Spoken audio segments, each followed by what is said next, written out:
hantar balik anak perempuan ke rumah. Jadi kita nak jimatkan masa, kalau dah boleh cek di rumah, ceklah dulu. Selepas tu pastikan anak perempuan basuh tangan, guna hand sanitizer ataupun pencuci tangan sebelum datang ke sekolah. Dan juga kalau boleh kita galakkan pakai face mask atau pelitup muka. Tapi saya faham kanak-kanak ni dia takkan sampai 4 jam dia tahan.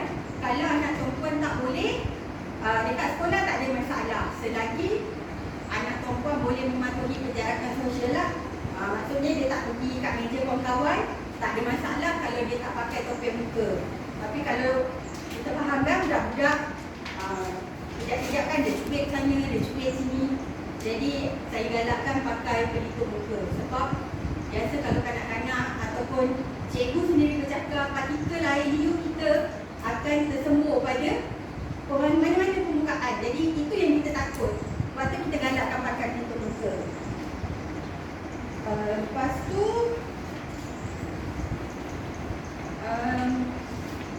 pastikanlah anak perempuan kalau di rumah setiap permukaan yang anak perempuan sentuh bersih ataupun dah disanitasi. Ini penting sebab dekat sekolah mesti budak-budak tadika kita faham dia macam-macam benda dia nak sentuh. Tambahan pula dia dah lama tak pergi sekolah. Jadi kalau daripada rumah dapat sanitasikan macam tombol pintu rumah, tombol pintu kereta, itu pun dah cukup. Yang mana anak perempuan akan selalu bersih. Okey. Dan seterusnya, yang ni secara rawak saja, yang tadi pelitup muka, hand sanitizer, cek suhu. Yang secara khususnya, ni berat sikit dah ni. Waktu datang tadika bermula 1 Julai hari Rabu nanti, beg sekolah tak dibenarkan. Dan ibu bapa kena bawa baju spare, baju t-shirt dah, dan seluar serta tuala mandi yang dah diletak dalam paper bag setiap pelajar. Tulis nama dekat paper bag dan bagi pada saya ataupun pada pembantu. Ini penting ya. Kalau tak bawa, kita tak boleh terima anak perempuan. Ini memang dalam SOP kemas. Bukan SOP KPM, dia rawak saja. SOP kemas yang dia detail sikit. Selepas tu, botol air tak dibenarkan. Pinggan, cawan, sudu, garpu yang kanak-kanak gunakan sebelum ni di sekolah tak dibenarkan. Sepatutnya perempuan kena bawa sendiri semua tu daripada rumah. Tetapi kita ada cadangan daripada ibu bapa yang lain yang minta pihak sekolah gunakan cawan dan pinggan pakai buang. Bermaksud dah guna terus buanglah. Daripada ibu bapa nak bawa pinggan, cawan, sudu daripada rumah. Tapi kita akan kutip sedikit sumbangan untuk beli itulah peralatan tu. Sebab botol air tak dibenarkan, jadi kita akan bagi anak perempuan mineral water. Dan anak perempuan takkan boleh pergi ke dapur untuk minta air. Itu SOP dia. Dia akan duduk selama 4 jam dari jam 8 pagi sampai pukul 11.30 pagi di meja. Di sinilah dia belajar, di sinilah dia makan, di sinilah dia semuanya benda yang anak perempuan akan buat. Memang tak boleh bergerak ke mana-mana. Kalau nak pergi tandas pun mesti dengan saya. Sebelum ni kita tak pernah dengar anak perempuan cakap cikgu ikut pergi tandas. Tapi kali ni mesti dia akan cerita cikgu kena ikut pergi tandas. Sebab kita nak pastikan anak perempuan mematuhi SOP. Sebab dalam tandas pun ada SOP yang tersendiri.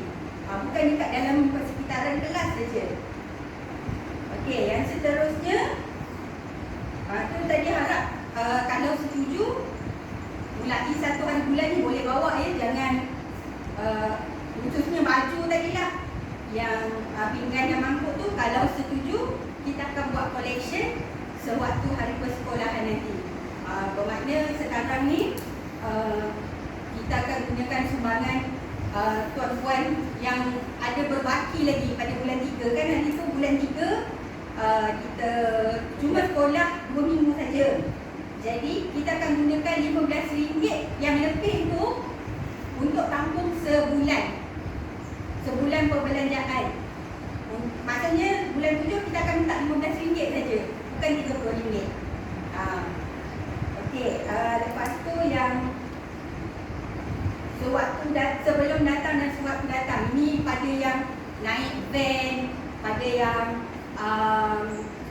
minta kereta persendirian ataupun motor persendirian yang hantar. Untuk van sekolah tak dibenarkan. Minta maaf siapa yang ada anak-anak yang datang sekolah naik van. Bas sekolah tak dibenarkan. Pagi tak dibenarkan, waktu datang tak dibenarkan van sekolah atau bas sekolah yang menghantar. Mesti ibu bapa. Sebab kita akan cek suhu ibu bapa sekali pada waktu persekolahan. Dia tak boleh salah seorang. Kalau anak okey, ibu bapa demam, kita akan suruh anak balik sekali. Kalau anak demam memang kita suruh anak balik lah. Tapi kalau ibu bapa demam juga, kita akan suruh ibu bapa bawa anak balik sekali. Sebab ibu bapa yang hantar. Mesti ibu bapa yang hantar. Kalau yang daripada rumah pengasuh, sebelum datang sekolah, contohnya kalau sekolah masuk pukul 8, katakan tuan-puan nak hantar pukul 7.30, sekurang-kurangnya pukul 7 atau itu paling lewat lah, ataupun paling awal pukul 6.45 pagi baru anak tuan-puan mandi, basah sekali seluruh badan termasuk kepala. Bukan basah badan je, kepala pun kena basahkan sekali. Sebab itu SOP. Kita akan tanya anak tuan-puan mandi macam mana. Kalau ada satu kurang, the next day anak tuan-puan tak dibenarkan lagi datang. Sebab ni SOP bukan saya pandai-pandai.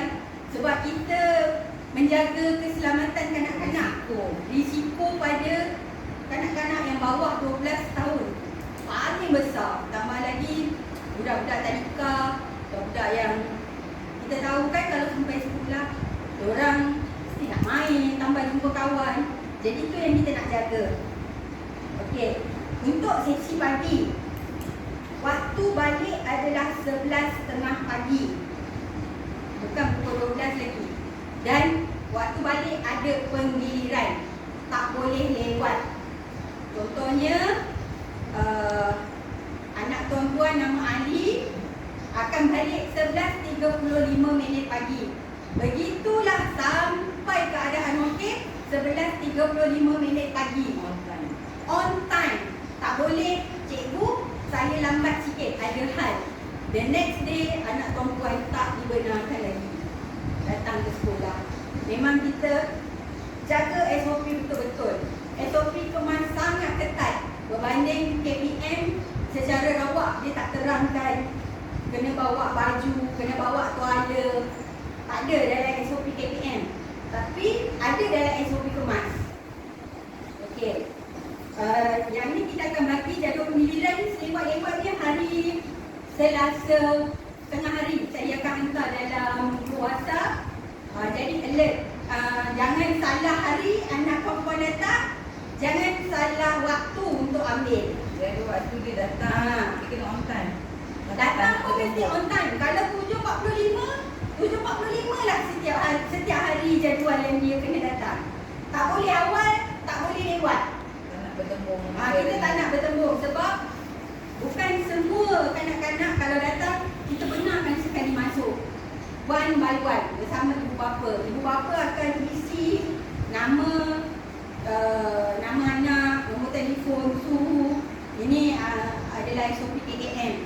Jadi ibu bapa akan dibenarkan masuk sampai had yang perempuan isi nama je tadi. Jadi kalau anak perempuan menangis, tu kita minta maaf. Cikgu tak dibenarkan menyentuh anak murid. Saya pun agak risau ni.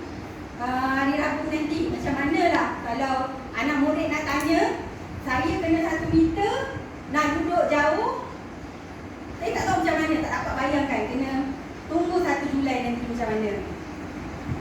Jadi saya harap boleh bagi kerjasama lah tentang jadual penggiliran ni. Lepas tu waktu sesi persekolahan pun sama. Kalau ada kecemasan atau apa-apa berlaku waktu anak tuan-puan sedang berada di sekolah, mohon tuan-puan alert dengan handphone. Sama ada saya WhatsApp ataupun saya telefon. Sebab kadang-kadang ada yang saya WhatsApp pukul 9 saya bagi WhatsApp, pukul 11 baru jawab. Jadi saya nak alert sepanjang tempoh PKPP ni. Jadi untuk yang sesi petang, tadi sesi pagi masuk jam 8 pagi, balik jam 11.30 pagi. Untuk sesi petang masuk jam 12.30 ke atas. Tak boleh datang sebelum 12.30. 12.30 hingga jam 1. Ikut penggiliran juga. Jika hadir sebelum waktu, kena tunggu dekat luar. Sebab 11.30 pagi tabika akan disanitize semula untuk bagi peluang kanak-kanak petang bersekolah sesi petang. Jadi kita akan sanitize ni sekurang-kurangnya 45 minit untuk kami sanitize seluruh tadika dalam kawasan tadika ni. Jadi mohon jangan hantar terlalu awal sebab memang kita tak bagi masuk. Bukan kita nak kejam, tapi itulah peraturan dia. Yang selepas tu anak-anak yang ada rekod kesihatan. Contohnya anak tuan-puan ada asma, tak dibenarkan, ataupun ada apa-apa rekod kesihatan yang lain, contohnya autisma, hyperaktif, tak dibenarkan. Ini adalah SOP KPM. Kita takut memberi kesan pada kanak-kanak yang lain. Okey. Selain itu alat tulis. Alat tulis minta ibu bapa bawa sendiri. Sekarang dah tak boleh guna lagi tabika punya. Dulu memang saya ada kutip, saya cakap setahun. Tetapi SOP, KPM dan kemas, alat tulis mesti bawa sendiri dan simpan dalam bekas yang siap tulis nama. Sebab bekas tu akan tinggal di sekolah, kami akan sanitize sekali bekas pensel dan pensel warna anak tuan-puan. Dia tak boleh bawa balik, sebab tu kita tak benarkan bawa beg sekolah. Maksudnya dia takkan ada apa-apa barang dia boleh bawa balik. Yang satu hari bulan Julai dia datang dengan beg dengan pakaian tadi dan juga yang saya sebutkanlah pensel color, pensel Semua tulis nama. tulis nama dan kalau boleh dalam bekas. Jangan letak, jangan dia bawa pensel macam tu saja. Simpan dalam bekas dan tulis nama. Sebab kita akan simpan di tadika dan sanitize alat tulis tu selepas habis semua habis sesi lah. Selepas semua kanak-kanak pagi dah balik, kami akan sanitize satu bangunan termasuk dengan alat tulis yang anak tuan-puan dah pakai tadi. Okey, itu semasa dalam pembelajaran lah.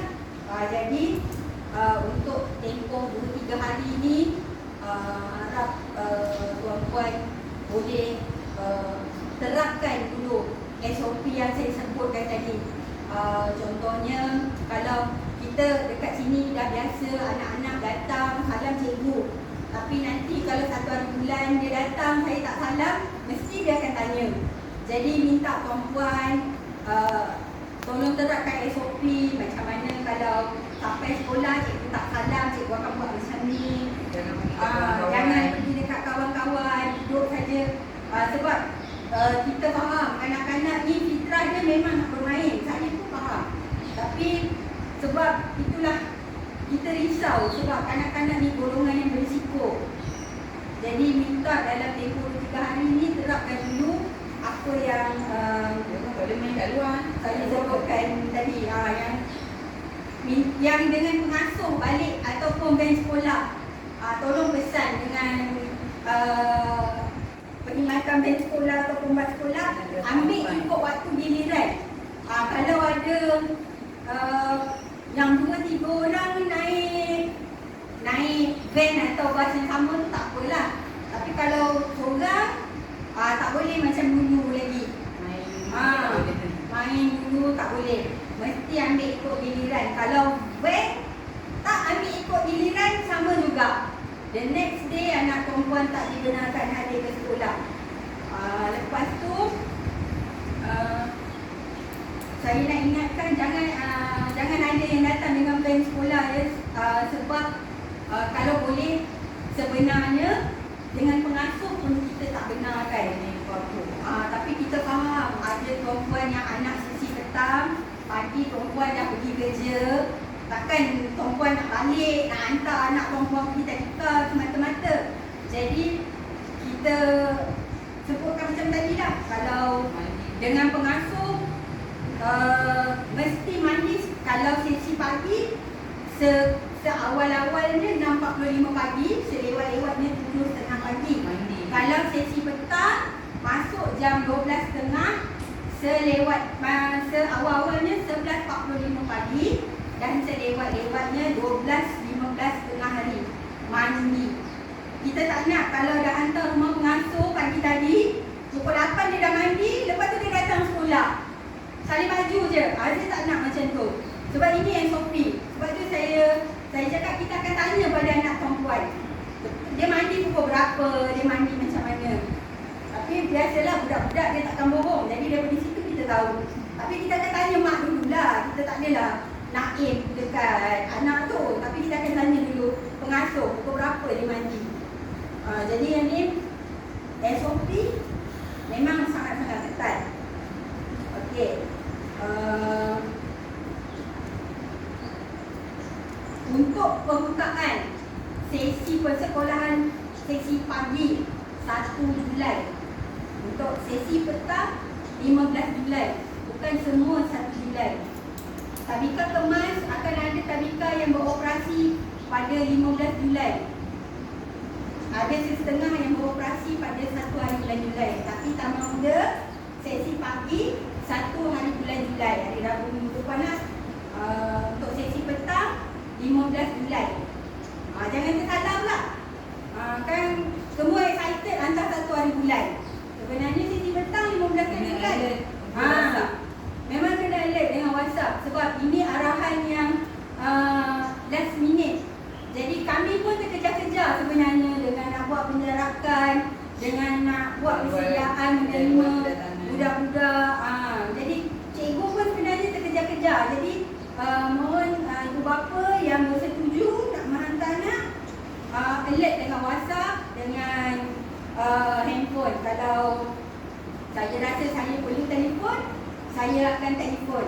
Kalau ada apa-apa masalah, mohon berhubung dengan saya dulu.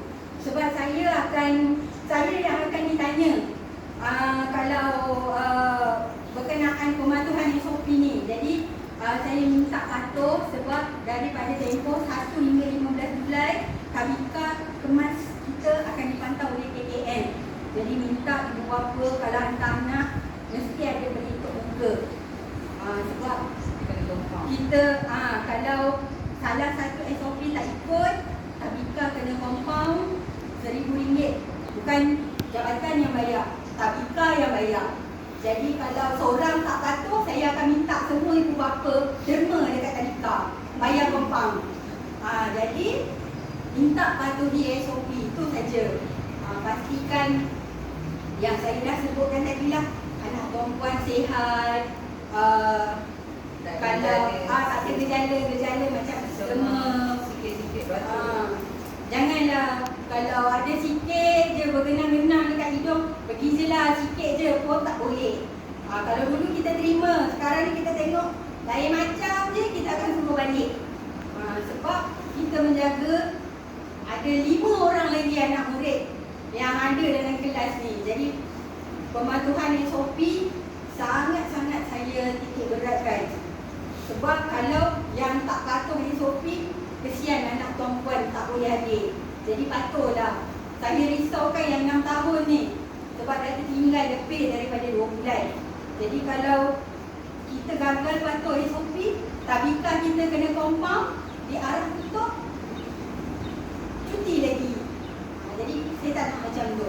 Jadi mohon boleh bagi kerjasama kalau saya anggap yang datang pagi ni bersetujulah nak hantar anak-anak pada 1 dan 15 hari bulan Julai ni. Jadi kita akan bagi borang aku janji dan juga borang pengisytiharan kanak-kanak. Yang ni jangan tipu jangan sebab kita nak memastikan tuan-puan ahli keluarga tak ada close contact. Dan borang aku janji ni adalah borang untuk sekiranya berlaku apa-apa, tuan-puan tak boleh menyalahkan pihak tadika. Seorang dua. Jadi boleh hantar hari ni. Saya minta hantar hari ni supaya kita senang dapat tahu kanak-kanak mana yang akan hadir pada 1 dan 15 Julai.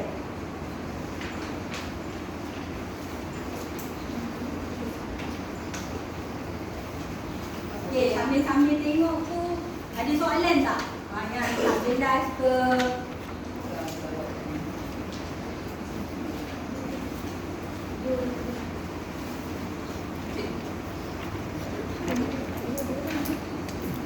Jadi yang memilih tidak mengantar boleh ambil buku hari Isnin